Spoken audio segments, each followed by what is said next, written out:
আসসালামু আলাইকুম everyone, welcome back to my channel. আশা করি আল্লাহর মধ্যে সবাই ভালো আছেন। তো আজকে হচ্ছে সকাল থেকে আবারও ব্লগটা শুরু করলাম। অ্যান্ড দেখতে পাচ্ছেন এখানে হচ্ছে আমি কাঁঠাল নিয়ে এসেছি। আর রাতের বেলা হচ্ছে কাঁঠালটা আমি ভেঙেছিলাম, বাট একটু একটু শক্ত লাগায় আমি এটাকে আবারও প্যাক করে রেখে দিয়েছিলাম। সে যাই হোক, সকালবেলা ঘুম থেকে উঠেই হচ্ছে কিচেনে চলে আসি ফ্রেশ হয়ে। আর আজকে হচ্ছে আমি আমার সারাদিনের রুটিন আপনাদের সাথে শেয়ার করব। প্লাস আজকে আমার বাসায় হচ্ছে আমার জামাইয়ের শাশুড়ির দাওয়াত। তো এই জন্য রান্নাবান্না করব, কী কী রান্না করছি, কেমনি কী করছি, সব কিছু আজকের ভিডিওতে শেয়ার করব। সো হোপফুলি আপনারা হচ্ছে আমার ভিডিও স্টার্টিং থেকে এন্ড পর্যন্ত অবশ্যই সাথে থাকবেন। আর হচ্ছে ভিডিওটা দেখার শুরুতেই আপনারা লাইক দিয়ে হচ্ছে ভিডিওটা দেখা শুরু করবেন। এখন কাঁঠালটা হচ্ছে ভাঙার পর দেখলাম যে এটাতে কোষ খুবই কম, যদিও এই কোষগুলো হচ্ছে আমার আম্মুর খুবই পছন্দের। এখন এইটা হচ্ছে আমি আবারও পলিথিনে রেখে দিয়েছি। আর আমি যে কোনো কাজ করলে সাথে সাথে ময়লাটা গুছিয়ে নিতে পছন্দ করি, নাহলে দেখা যায় যে বেশি নোংরা হয়ে যায়। আর যদি সাথে সাথে পরিষ্কার করে নেওয়া যায় তখন দেখা যায় জায়গাটা ক্লিন থাকে, কাজ করতে হচ্ছে মন মানসিকতা ভালো থাকে। দেন আমি আরেকটা কাঁঠাল উঠিয়ে নিয়ে এসেছি, যেহেতু এটাতে কোষ কম সেই জন্য। আর এটাও ভেঙে দেন হচ্ছে বক্সে করে আমি এটা ফ্রিজে রেখে দিব। আর এই বক্সটা হচ্ছে এয়ার টাইট বক্স, তাই ফ্রিজে রাখলে ফ্রিজে কোনো রকম কাঁঠালের গন্ধ বা স্মেল ছড়াবে না। আর এই কাঁঠালের কোষগুলি হচ্ছে আমার ফেভারিট, বাট সাইজটা একদম পিচ্ছি হয়ে গিয়েছে, কেমন যেন ছোট ছোট পিচ্ছি পিচ্ছি, তুলতেও বিরক্ত লাগতেছিল।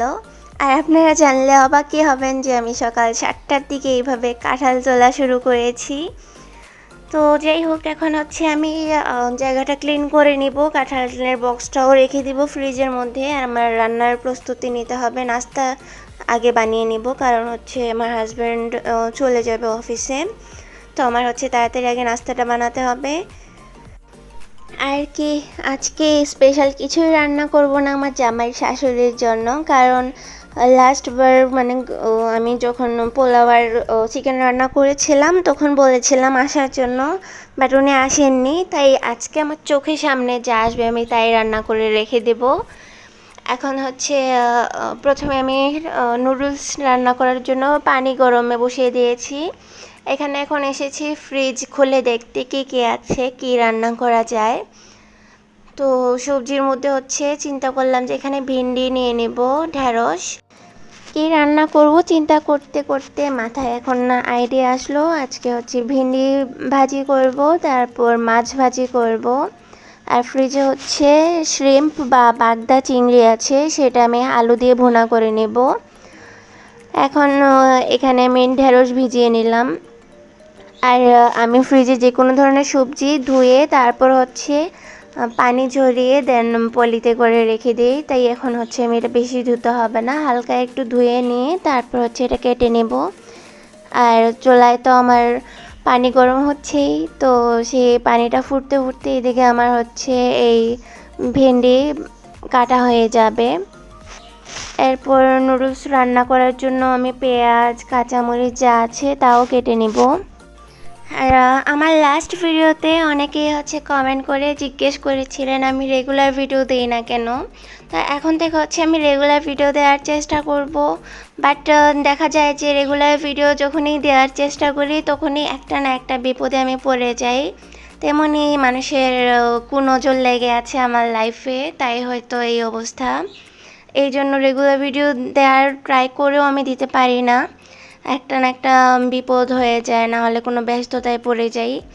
তো এখন হচ্ছে ট্রাই করব রেগুলার ভিডিও দিতে। আর আশা করি আমার প্রত্যেক দিনের ভিডিও আপনারা দেখবেন, এনজয় করবেন। দেন হচ্ছে লাইক কমেন্ট শেয়ার, দেন যারা চ্যানেল এখনও সাবস্ক্রাইব করেননি অবশ্যই চ্যানেলও সাবস্ক্রাইব করবেন।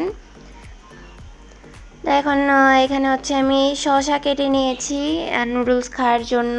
আর এইদিকে হচ্ছে পেঁয়াজ কেটে ছিলে নিয়েছি, এখন হচ্ছে কুচি করে নিব। আজকের ভিডিওর লেংথ হয়তো বা দেখেছেন প্রায় 19 মিনিটের মতো।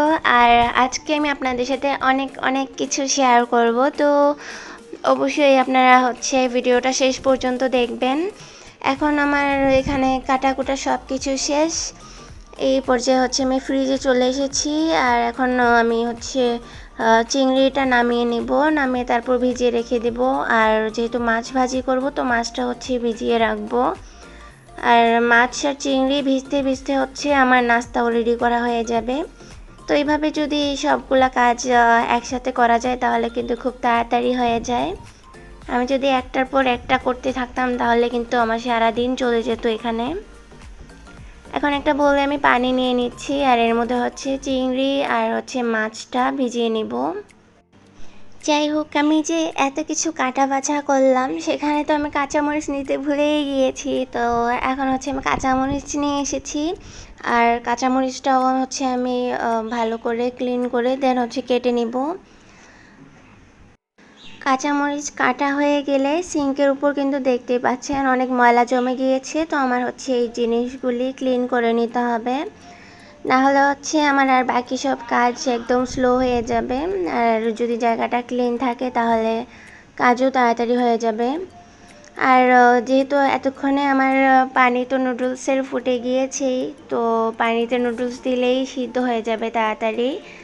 তখন নুডলস তো আমার এই সিঙ্কের উপরে আনতে হবে, তাই এই জায়গাটা আমার ক্লিন রাখতেই হবে মাস্ট। এখন ময়লাগুলি আমি ভালো করে গুছিয়ে রেখে দিয়েছি আবারও পলিতে করে। আর এই জায়গাটা আবারও আমি ক্লিন করে নিলাম। দেন মাছটাও উঠিয়ে নিচ্ছি, মাছও ভিজে গিয়েছে। এখন এখানে পানি তো ফুটে গিয়েছে দেখতেই পাচ্ছেন, নুডলস দিয়ে দিব একে একে করে। তো আমি এখানে নুডলসের সাথে পাস্তাটাও অ্যাড করব, দুইটা একসাথে মিক্স করে রান্না করলে কিন্তু টেস্টটা আরও বেশি ভালো লাগে। তো এখানে পাস্তা দিয়ে দিয়েছি। আমার কাছে যে কন্টেইনার আছে এই কন্টেইনারের হাফ কন্টেইনার পাস্তা আমি এখানে পানিতে দিয়ে দিয়েছি ফোটানোর জন্য। তারপর এর মধ্যে আমি একে একে নুডলস দিয়ে দিচ্ছি। আর আমি কিন্তু পানিটা অনেক সময় নিয়ে বয়েল করে নিয়েছি, তাই নুডলস দেওয়ার সাথে সাথেই কিন্তু এটা সিদ্ধ হয়ে যাবে। বেশি সময় এটা চুলায় রাখা যাবে না, কারণ না হলে দেখা যাবে নুডলসটা আর পাস্তাটা গলে গিয়েছে। তো এই পর্যায়ে আমি এখানে নুডলস আর পাস্তা একটা ঝুড়িতে ঢেলে দিয়েছি। আর এটা ঠান্ডা পানিতে ভিজিয়ে নিচ্ছি বা ধুয়ে নিচ্ছি, না হলে আমার নুডলসটা কিন্তু ঝরঝরা হবে না। এটা পারফেক্টলি বয়েল হয়েছে। এখন আমি নুডলসটা রান্না শুরু করব। তো এখানে প্রথমে দুইটা ডিম ফেটে নিচ্ছি, তারপর আগে ডিমটা ভেজে নিব। আর ডিম ভাজা হয়ে গেলে এখানে আমি পেঁয়াজ আর কাঁচামরিচ ভেজে নিচ্ছি। দেন এতে দিয়েছি লবণ স্বাদ মতো। আমার হাতের নুডলস কিন্তু আমার খুবই পছন্দের, আমার বাসার সবারও অনেক পছন্দের, আর প্লাস আমার হাজব্যান্ডেরও। আর এরা তো একদম নুডলস লাভার। তো এখানে আমি দিয়ে দিয়েছি মরিচ গুঁড়া, যাতে হালকা একটু ঝালের পরিমাণটা ভালোই হয়। আর এখানে একটা দিয়েছি ম্যাগি নুডলসে যে টেস্ট মেকারটা আছে সেটা একটা দিয়ে দিয়েছি। দেন এখানে অল্প অল্প করে আমি নুডলসটা অ্যাড করব। আর আমি নুডলস রান্না করলে নুডলসে যা যা অ্যাড করি সব আলাদা আলাদা করে নিতে পছন্দ করি, যেমন ডিম বা সবজি, তারপর চিকেন বা চিংড়ি যাই দেই না কেন সব কিছু আলাদা আলাদা করি। দেন একসাথে মিক্স করি, তাহলে মনে হয় নুডলসের টেস্টটা আরও বেশি ভালো লাগে আর টেস্টটাও ইনক্রিজ হয়। তো অল্প অল্প করে আমার এই নুডলসটা মিক্স করে নিতে হবে, যেহেতু আমার এই প্যানটা একদম তাওয়া টাইপের, তাই এটাতে আমার এইভাবে হালকা করেই মিক্স করে নিতে হবে অল্প অল্প করে, নাহলে ভালো করে নেড়েচেড়ে মিক্স করা যাবে না, পড়ে যাওয়ার সম্ভাবনাও থাকবে। কিছু সময় নিয়ে নুডলসটা মিক্স করে দিয়ে এর মধ্যে আমি ডিম ভাজাটাও দিয়ে দিয়েছি। তারপর আর বাকি যে টেস্ট মেকারগুলো আছে এগুলো একে একে দিয়ে দিচ্ছি। তারপর এটাকে আবারও কিছু সময় নিয়ে নেড়েচেড়ে ভেজে নেব। আর নুডলসটা দেখেই কিন্তু বুঝতে পারছেন হয়তো বা এটা ভীষণ ইয়াম্মি হয়েছিল। এখন এটা আমি টেবিলে সার্ভ করে নিব। আর সস নিয়ে নিয়েছি, তারপর এখানে শসা কাটা তো আছেই। আর নুডলসটাও নিয়ে নিয়েছি, সাথে প্লেট নিয়ে নিয়েছি। আমরা হচ্ছে এখন খাওয়া দাওয়া শুরু করব। নাস্তা করে হচ্ছে আমি আমার বাদ বাকি কাজ করব, আর এইদিকে হচ্ছে আমার হাজব্যান্ডও অফিসের জন্য বের হয়ে যাবে নাস্তা শেষে। এখন আমি নুডলস সার্ভ করে নিয়েছি, আর এরাত কিন্তু এখনও ঘুমাচ্ছে। তো নাস্তা আমি আর আমার হাজব্যান্ড জাস্ট করব, এরাত হচ্ছে ঘুম থেকে উঠলে তারপর খাবে। আর আস্তে আস্তে নুডলসটা সার্ভ করছি। আর আমার কিন্তু নুডলসটা সার্ভ করার টাইমে এতটা ভালো লাগতেছিল, স্মেলটাও খুব ভালো আসছিল, আর দেখতেও যেহেতু এত সুন্দর আর ইয়াম্মি দেখাচ্ছে, তো খাওয়ার ইচ্ছাটা কিন্তু দ্বিগুণ হয়ে গিয়েছে।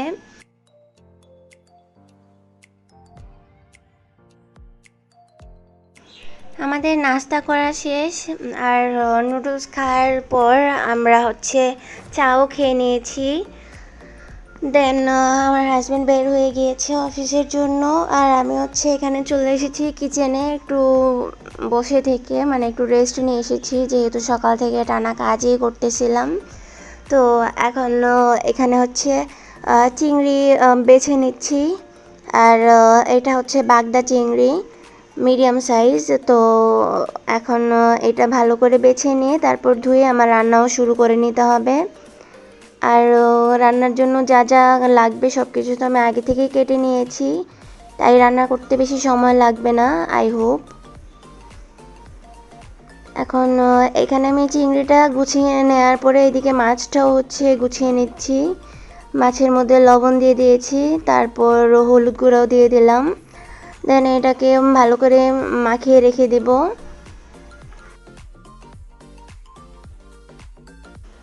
ফাইনালি আমি হচ্ছে রান্নাটা শুরু করছি। তো প্রথমে চুলায় প্যান বসিয়ে দিয়েছি, দেন এর মধ্যে দিয়ে দিয়েছি পরিমাণ মতো সয়াবিন তেল, আর তেলটা হালকা গরম করে দেন এর মধ্যে হচ্ছে পেঁয়াজ কুচি দিয়ে দিচ্ছি, তারপর কাঁচামরিচও দিয়ে দিব।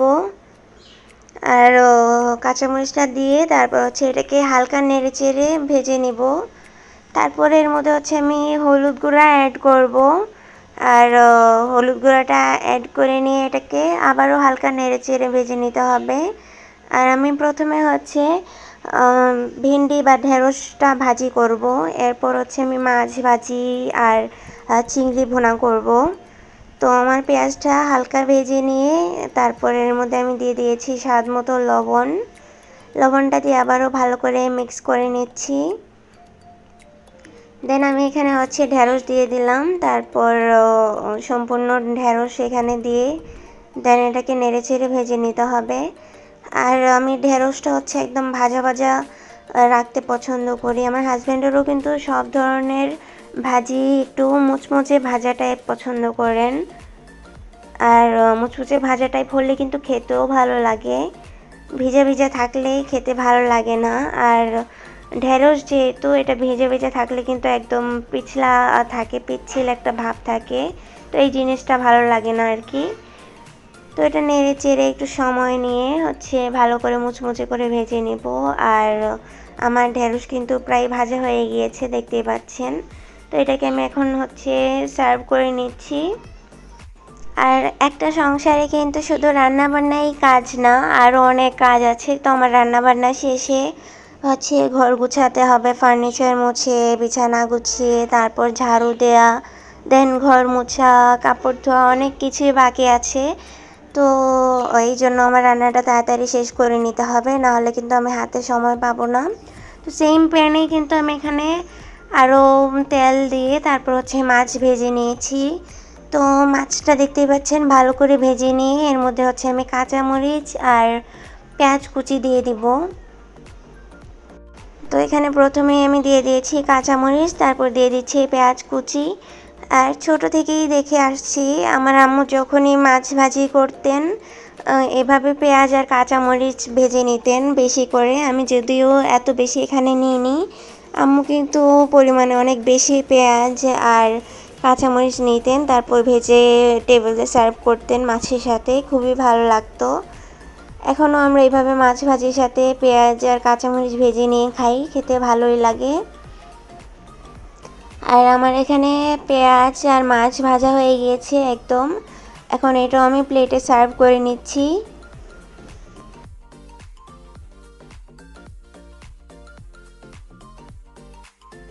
তো দেখতে দেখতে আমার কিচেনের সব কাজ শেষ। এখন হচ্ছে চিংড়িটা ভুনা করব, আর এর জন্য প্যানে তেল নিয়ে নিচ্ছি। আর এই তো এই প্যানের মধ্যে আগুন লেগে গেল। আর কি বলবো, আমি কিন্তু সিলিন্ডার অনেক ভয় পাই, আপনাদেরকে আমার লাস্ট ভিডিওতেও বলেছিলাম। আর এখন দেখা যাচ্ছে আমার ইলেকট্রিক চুলায়ও আগুন ধরা শুরু করেছে। সে যাই হোক, আগুন ধরার পরে আমি হচ্ছে ফু দিয়েছিলাম, নিভে গিয়েছে, তেমন একটা আগুন লাগেনি। যাই হোক, এখন হচ্ছে আমি এখানে পেঁয়াজ কুচি দিয়ে দিয়েছি। আর পেঁয়াজটা আমার ভালো করে গোল্ডেন ব্রাউন করে ভেজে নিতে হবে। তো এখন হচ্ছে আমি এর মধ্যে দিয়ে দিয়েছি তেজপাতা আর দারচিনি। তারপরে এটা ভালো করে নেড়েচেড়ে ভেজে নেব। আমার পেঁয়াজ কিন্তু এখানে আমি মোটামুটি ভালো করে ভেজে নিয়েছি। এই পর্যায়ে আমি এখানে আলু দিয়ে দিব, আর আলুগুলো আমি কিউব করে কেটে নিয়েছি। আর এই চিংড়ি ভুনার মধ্যে আমি আলুটাও রাখবো। আর এই আলু আর চিংড়ি দুটো মিক্স করেই ভুনা করব। তা আলু দেওয়ার পরে এটাকে আবারও ভালো করে নেড়ে চেড়ে আলুটাকে কিছু সময় ভেজে নিব।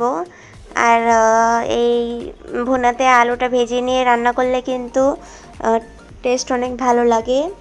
তো এখন আমি এখানে চিংড়িটাও দিয়ে দিয়েছি, আর একটু সময় নিয়ে চিংড়িটাও এখানে আমি আলুর সাথে ভেজে নিব। আর আমার কাছে চিংড়ির রান্নাটা ভালো লাগে, কারণ আমার কাছে এই জিনিসটা অনেক স্যাটিসফ্যাকশন মনে হয়। আর সেটা হচ্ছে চিংড়ি দেওয়ার পরে যেটা চিংড়ির কালারটা যখন চেঞ্জ হয়ে যায়, আমার কাছে খুবই ভালো লাগে দেখতে।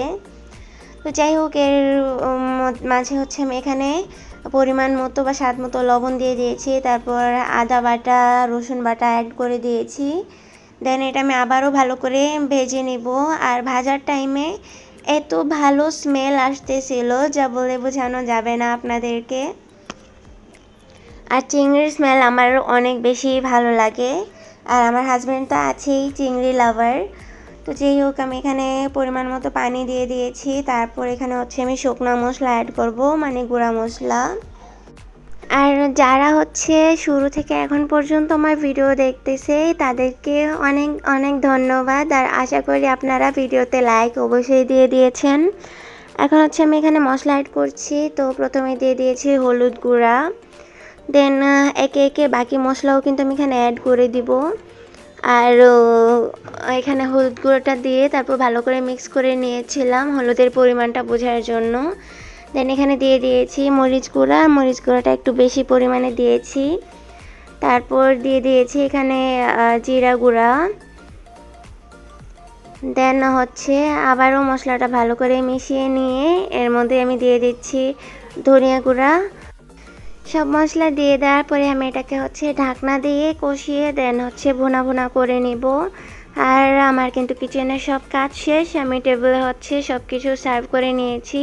তো এখানে আমি হচ্ছে লেবু কেটে নিয়েছি, আর আমার মাছ, তারপর হচ্ছে ভেন্ডি ভাজি, দেন হচ্ছে চিংড়ি ভুনা সব কিছু টেবিলে রেখে দিয়েছি।